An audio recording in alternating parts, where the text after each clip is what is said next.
The concept, according to Ludwig Wittgenstein, that can enable religious language to be meaningful is that of language games. This is a non-cognitivist approach that allows apparently subjective statements to retain meaning, even if no one meaning can be agreed upon. Most of the writing of Wittgenstein on this topic is via notes from his students from his lectures. One of his noted listeners was G.E. Moore, who has written extensively about Wittgenstein's ideas. The vagueness of language is not a problem to be fixed, but the source of linguistic riches. It is misleading to attempt to set the meaning of a word or phrase in one way by linking them to an item in the world. Instead, the meaning can be inferred from the set of informal rules that govern its function in real life. Wittgenstein claimed that the meaning of a word is found in its function within the language. There are so many uses for words, and Wittgenstein lists a huge range of ways in which words are applied. All these uses are legitimate. There is no reason to look, as we have done through verification and falsification, for one essential core in which the meaning of a word is located. We should instead travel with the word's uses through a complicated network of similarities, overlapping and crisscrossing. Language is like a game. If we are immersed in the game, then we will understand the rules of language within that game. If you are not immersed in that game, you are immersed in another, and will understand the words in a different way. It is not legitimate to criticise the rules of one game from the perspective of another. For instance, if you were to challenge the rugby player for tackling their opponent because you do not do it when you play chess, this would be an illegitimate criticism. You have to play chess by the rules of chess, and you may only challenge the players based on the rules of that game. Likewise with the use of language. If a religious person uses language in a particular way, it is not legitimate to challenge the language based on the linguistic rules of science, for instance with falsification. This is a different form of life, with different rules for their game.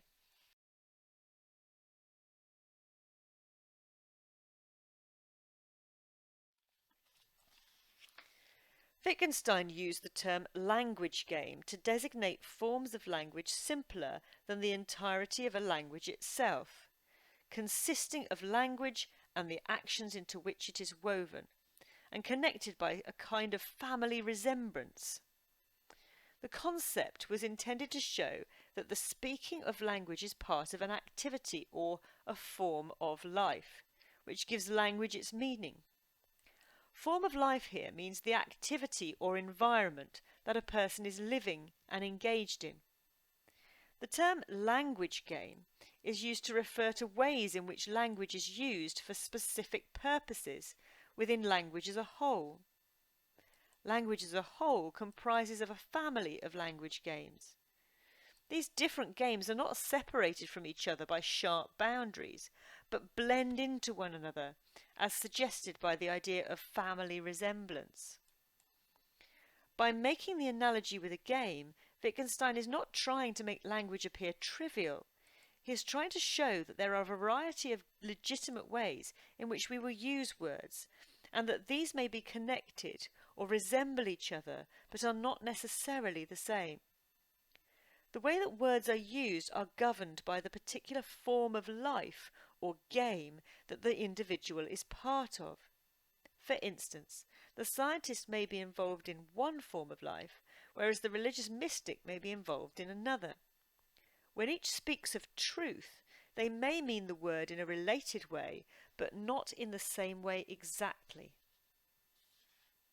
The rules for the language use are neither right nor wrong, neither true nor false.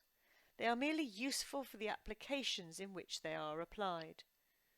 The members of the community develop ways of speaking that serve their group, whether they be rap artists, cost accountants, politicians or students.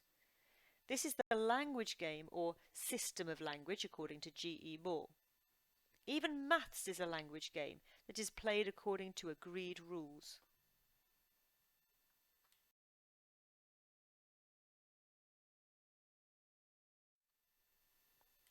All this does not mean that we can make up our own meanings randomly or at will.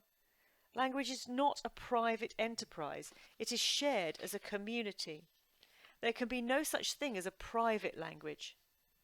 Wittgenstein uses the example of pain. If there were such a thing as an experience that were entirely private, pain would be one of those experiences that would be a private thing. However, the only reason that I know the meaning of the word pain is because I've learned it from other people, none of whom have access to the sensations that I'm experiencing. It is not possible to set the meaning of a word that refers to some kind of internal experience because it is private. Thus the word pain has to be associated with some kind of external, observable criteria. There is no way to systematize the internal experiences that we have in terms of language. Therefore, the word pain is more associated with the kind of dispositions or behaviours that they elicit. Pain is what makes me writhe and groan. This is the part that can be observed by the outside world, and thus this is the thing that makes the words have meaning. Thus, the meaning of words is something public, not something private.